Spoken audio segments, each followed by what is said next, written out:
Two siblings, Kenneth Allen Jr. and Kari Allen, who had recently came into some money, were on a road trip to Las Vegas when they were pulled over for speeding in Missouri.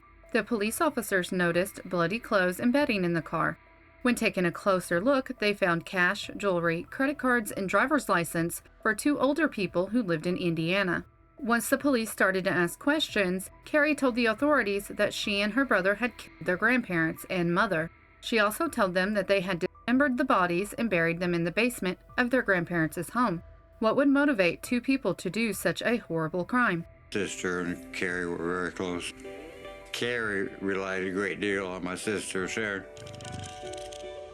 Without a father and brother at home, Sharon and Kari grew close to one another. Some might say too close. Kari grew up with her mother Sharon in a lower income housing, a poverty area, Section 8 housing in Noblesville. Kari and her mom, Sharon, they had a very codependent relationship. Growing up, Kari was the youngest, and her mother was very protective of her. And it raised a lot of people's eyebrows just how close the mom and daughter were.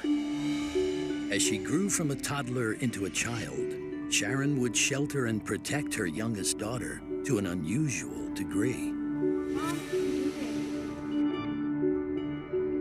Kari's mom treated her like an infant when she was well into school age, and that has an effect on a kid.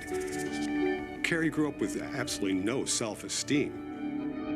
Kari was harassed by her fellow classmates while she was in school. And Kari would come home and tell her mother, and my sister would go to the school and try to resolve the problem, but it didn't seem to help. As Kari grew closer to her mother, Ken was thrust out into the world. He'd gone down to Florida with his father, and once he was out of high school, he got married. He was in the Marines for a bit. Ken never played well with others as a child, and that continued as an adult. He was charged twice with battery. He had counterfeiting cases, forgery cases, theft cases, and got into quite a bit of trouble with the law. And a lot of it was rooted in his gambling problem that developed while he was in the Marines. Kenneth Allen Jr. and Kari Allen's childhood was marked by turmoil, largely due to the effects of their parents' divorce, which separated the siblings for many years. Although they initially came from a seemingly all-American family, the instability of their upbringing had a lasting impact on them.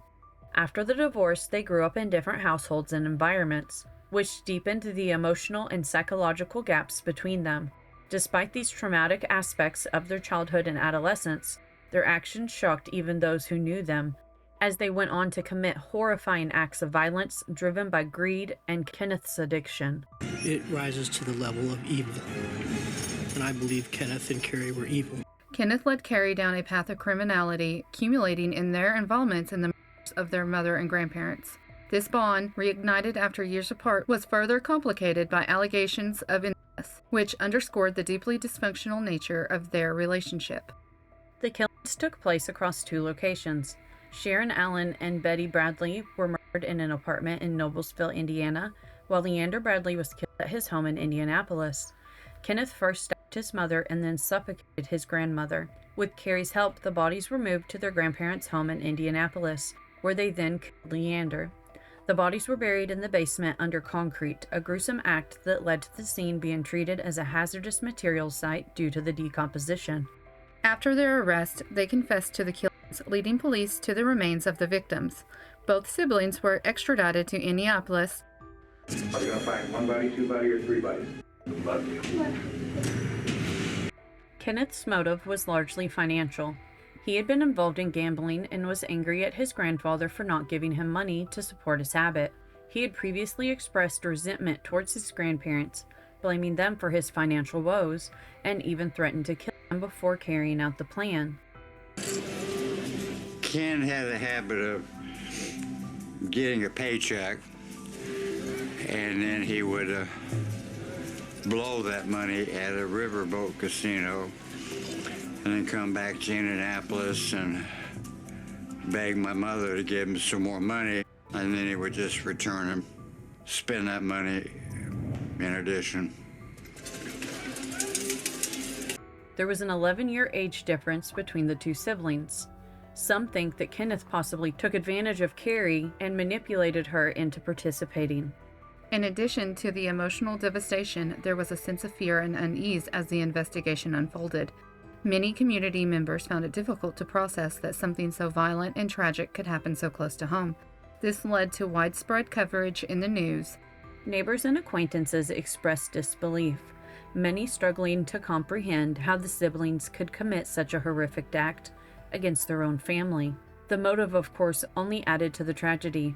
Many people found it hard to reconcile the heinous crimes with the image of what seemed to be an all-American family. While some described the events as tragic, others expressed sorrow for the families involved who had to deal with the overwhelming loss all at once. Kenneth was sentenced to life without parole plus 130 years in prison, while Kari received a 40-year sentence with an additional 20 years of probation for her role in the conspiracy. Kenneth's selfish actions led to their family being broken apart. They ended up getting less than $200,000, which they had planned to take to Vegas and gamble away. Have you heard of this case? What are your thoughts? Let us know in the comments below.